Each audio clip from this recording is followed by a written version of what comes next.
In his book Woke Incorporated, Inside Corporate America's Social Justice Scam, author Vivek Ramaswamy examines the corporate world's embrace of woke capitalism, the idea that companies should be held responsible for social justice issues. He argues that this embrace of social justice has gone too far, and that corporations have become too focused on virtue signaling and appeasing activists instead of focusing on their core business. Ramaswamy argues that the corporate world is using woke capitalism as a marketing tool, using it to gain public favor and to make money. He argues that this is not only leading to a misallocation of resources, but also resulting in companies becoming distracted from their core business.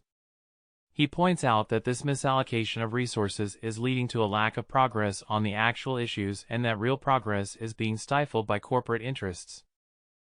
Ramaswamy also examines the role of corporate boards in this phenomenon. He argues that the corporate board should be held accountable for ensuring that companies are doing the right thing, but that in many cases, boards are failing to fulfill this responsibility. He argues that as a result, companies are offloading their responsibilities onto activists and other third parties, which often leads to ineffective or counterproductive measures.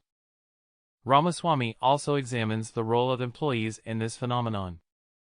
He argues that employees should be empowered to speak out and push back against corporate interests, but that in many cases, they are instead being silenced. He argues that this is leading to a lack of accountability and allowing companies to act in ways that are detrimental to society. Finally, Ramaswamy offers his recommendations for how the corporate world can move forward.